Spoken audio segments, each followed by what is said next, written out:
Hello મિત્રો, આપણે આવી ગયા છે પાછા મોબાઈલની સ્ક્રીન ઉપર ને તમને એક મહત્વના સમાચાર જણાવી દઉં કે કીર્તિબેન પટેલ હાલ જ આવી રહ્યા છે. જે બાજુમાં જગ્યા દેખાઈ રહી છે ને, આ જગ્યા ઉપર ને શું લઈને આવી રહ્યા છે એ તમને ખબર જ હશે. આ વિડીયો પોતાની દિલગીરી વ્યક્ત કરવા જઈ રહ્યા છે અને કીર્તિબેન પટેલના હાથમાં હમણાં જ એક રેકોર્ડિંગ મળ્યું છે જે તમને ખબર જ છે. સેના વિશે હશે, નક્કી કંઈક ખજૂરભાઈ વિશે હશે, રોયલ રાજા વિશે હશે, પછી આપણે લાલો આહિર જે ફેમસ છે એમના વિશે હશે. અને કીર્તિબેન તમે ઓળખો છો, કીર્તિ પટેલ ગુજરાતની સિંહણ જેને કહે છે. જે હમણાં જે મેટર ચાલી રહ્યું છે તે આપણે વિડીયો નાખવાના કર્યા હતા બંધ, પણ આજે મને એવું લાગ્યું કે ચલો આપણે તે વિડીયો નાખી દઈએ એક વિડીયો, જેમ કે તે એક મહત્વપૂર્ણ થોડોક વિડીયો મને લાગ્યો. આપણે તો મજા લેવાની છે, આપણે કોઈ પક્ષમાં નથી આ બાજુ નથી તે બાજુ, આપણે ખાલી જોવાનું છે, સાંભળવાનું છે. પણ આ વિડીયોને અગર લાઇક ના કરતો હોય તો લાઇક કરી નાખો, વિડીયોને શેર કરી નાખો અને ચેનલ હજી તો તમે મારી સબસ્ક્રાઈબ નહીં જ કરી હોય તો પ્લીઝ મિત્રો આ ચેનલ સબસ્ક્રાઈબ કરવી તમારા માટે ખૂબ જ જરૂરી છે, જેમ કે આ ચેનલમાં તમને તાજેતરના અપડેટ મળતા રહેશે. આપણે ટાઈમ નહીં લઈએ તમારો અને કીર્તિબેન પટેલને લાવી દઈએ. કીર્તિબેન પટેલ, જય માતાજી. હવે એક પછી એક લોકોને એક્સપિરિયન્સ થવા લાગ્યો છે અને આંખ ખુલવા લાગી છે. પણ સૌ પ્રથમ મિત્રો તમે રેકોર્ડિંગ સાંભળો એટલે બીજી વાત કરું. સારી વાત શાંતિથી મારે સાંભળવી પડશે. દાદા બોલો. કોણ બોલો? હું ગોધરાથી પિન્ટુ નાયક બોલું છું. ક્યાંથી? ગોધરાથી પંચમહાલથી બોલું. બોલો ને, કોની નંબર આપ્યો ભાઈ? નંબર વિડીયો સહાયતાથી નંબર લીધો તમારો ભાઈ. રોંગ નંબર છે. એક કામ હતું ભાઈ તમારું એક, એટલે સહાયતા જરૂર હતી તમારા ખજૂરભાઈ ની.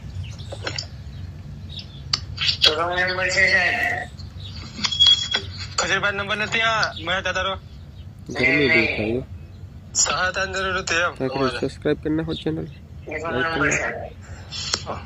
હવે બીજું સંભળાવું, સાંભળજો. હેલો. જય માતાજી દાદા. જય માતાજી. કોણ?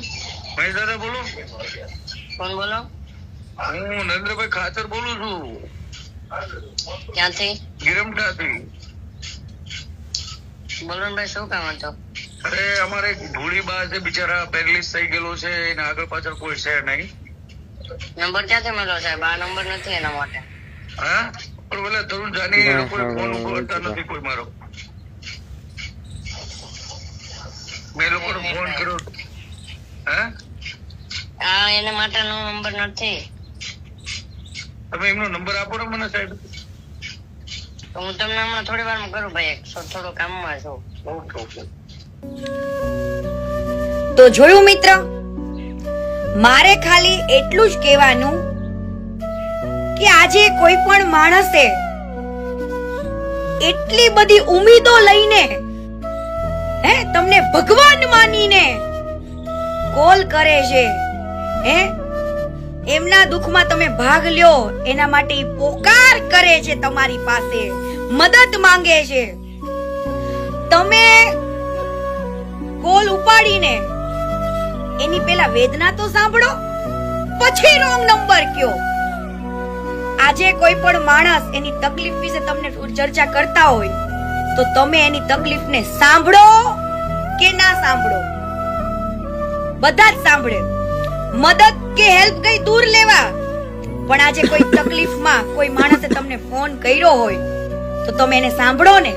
કદાચ તમે મદદ ના કરી શકો તો કાઈ વાંધો નહીં, પણ રોંગ નંબર કહીને એના ફોન રિસીવ નહીં કરવાનો, કટ કરી નાખવાના, બ્લોકમાં નાખી દેવાનું. આવું કરે ભગવાન? આવું કરે? અરે રે રે રે. અને આ બાઠીઓ 24 કલાક એની જોડે રહે છે, એક જ ઘરમાં એક જ થાળીમાં જમે છે, છતાં પણ તું એવું કે આ નંબર ઓફિસનો નથી, તો તમારો ઓફિસનો નંબર કયો છે ભાઈ? જાની દાદા ટ્રસ્ટ ચલાવો છો તો છે તમારો ઓફિસનો નંબર? આપો પબ્લિક ને, એમાં ફોન કરશે. પણ મિત્રો અહીંયા આગળથી સાબિત થાય કે આ લોકો કોઈની દુઃખભરી કહાની પણ પૂરી નથી સાંભળતા. અને શું આ મદદ કરે? આ મદદ કરે? વાહ મોજ વાહ. તકલીફ સાંભળ્યા પહેલા તમને નંબર કોને આપ્યો? આમ કોને કર્યું? એક રેકોર્ડિંગ નથી, હજારો રેકોર્ડિંગ પડ્યા છે. કેટલાક સંભળાવું પબ્લિક ને? કો રોજ 2-3 સંભળાવું? કેટલા સંભળાવું? પણ હવે લોકોની ધીરે ધીરે આંખ ખુલી ગઈ છે અને લોકોને ખબર પડવા લાગી છે કે જે માણસ પૂરી વાત ના સાંભળતા હોય, કોકનું દર્દ ભરી તમારી પાસે એટલી ઉમ્મીદો લઈને આવ્યા હોય, જો તમે એમને નો પૂરું સાંભળી શકતા હોય તો તમે મદદ કરશો? શું કામ આવી રીતના લોકોના અરમાનો જોડે રમો છો, લોકોની ઉમ્મીદો જોડે રમો છો? આવું ના કરવું જોઈએ મિત્ર. એટલા ભગવાનને કયો કે તારે જો ભગવાન જ બનવું હોય ને તો કોકની દુઃખભરી કહાની તો પેલા પૂરી સાંભળ અને પછી ફોન કટ. તો જોયું મિત્રો, કીર્તિબેન તમને વાત જો યોગ્ય લાગી હોય તો ચેનલને સબસ્ક્રાઈબ તમે કરી દો. મારે વારે ઘડીએ કહેવાનું ના હોય યાર, મારે વારે ઘડીએ કહેવાનું ના હોય. ચેનલ લાઈક, સબસ્ક્રાઈબ, કોમેન્ટ બધું થઈ જવું પડે યાર. હું એક ખેતરમાં જો આ મારું ખેતર છે, વાડીએ બેઠો છું, તો કે યાર પ્લીઝ મારા માટે આ વિડીયોને શેર કરી દો પ્લીઝ. અને તમને આમાંથી કોણ યોગ્ય લાગે છે તે પણ કોમેન્ટ બોક્સમાં જણાવી દેવાનું છે.